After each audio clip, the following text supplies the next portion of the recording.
नमस्कार मित्रांनो, मी भूषण रमेश महाजन, नाशिक। आज आपण नेहमी आपल्याला सांगण्यात येतं किंवा संताधिक सांगत असतात की स्वतःविषयी शुभ बोला, किंवा आपले जे वरिष्ठ असतात ते सतत हाच उपदेश करतात की तू चांगलं बोल, चांगलं चिंतन कर, शुभ बोल, सगळं व्यवस्थित होईल। त्यामागची कारण मीमांसा काय असते त्याविषयी आपण चर्चा करणार आहोत, संवाद साधणार आहोत।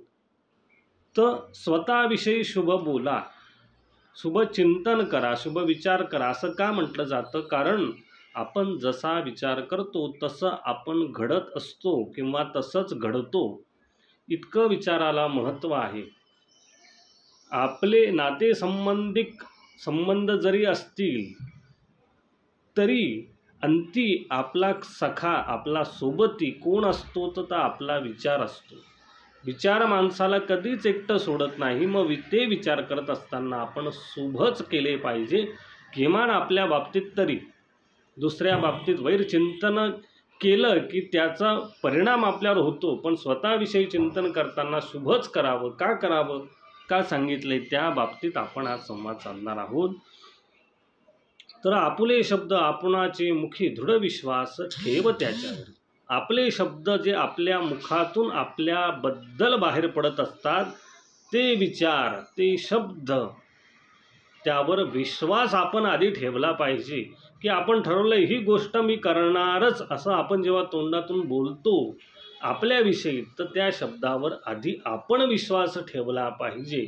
तिथून पुढे चिंतनाला सुरुवात होत असते। कारण आपले शब्द शुभलहरी आपणावरी, अन्याचे तुच्छ नको ते अंगावरी।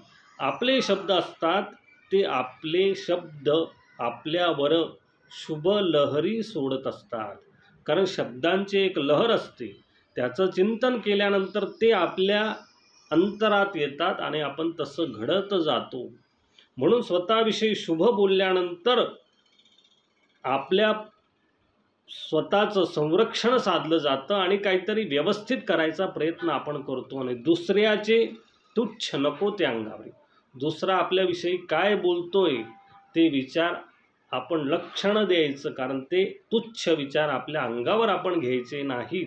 त्याचं विचाराचं चिंतन देखील करायचं नाही। कोणी आपल्याविषयी किती वाईट बोलतो याचा विचार देखील करायचा नाही।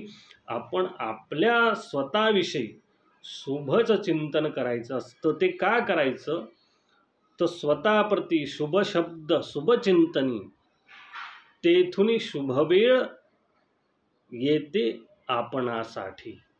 का करायचं असतं? स्वतःप्रती शुभ शब्द, शुभ चिंतनी, स्वतःविषयी बोलत असताना शुभच बोला। शुभ आपल्याविषयी चिंतन करत असताना स्वतःविषयी शुभ चिंतनच करा। ते का करायचं? असं केलं तेथून शुभ वेळ येते आपणावर।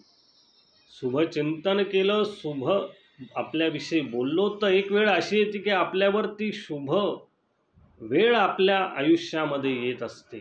जसं आपण चिंतन करतो तसं घडतो, जसं विचार करतो तसं आपण घडत असतो। मग जेव्हा आपण आपल्याविषयी शुभ चिंतन करू, शुभ शब्द वापरू, तर ती शुभ वेळ आपल्यावर येत असते। म्हणजे आपल्या आयुष्यात चांगलं घडत असतं।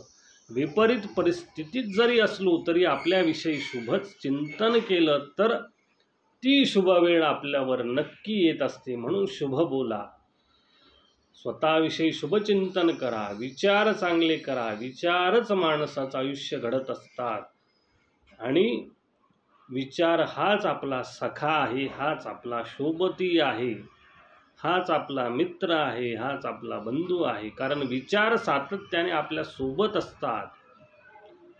नातेवाईक प्रसंगानुरूप एकत्र येतात, पण आपण एकांतात एकटे असल्यावर आपल्या सोबत कोण असतं? तर विचारच असतात। म्हणून ते शुभ पाहिजे, शुभ चिंतन केलं पाहिजे। आपणाविषयी जर आपण अभद्र चिंतन केले आपुले आपणावरी, आपणाचे वैर घडते आपणास।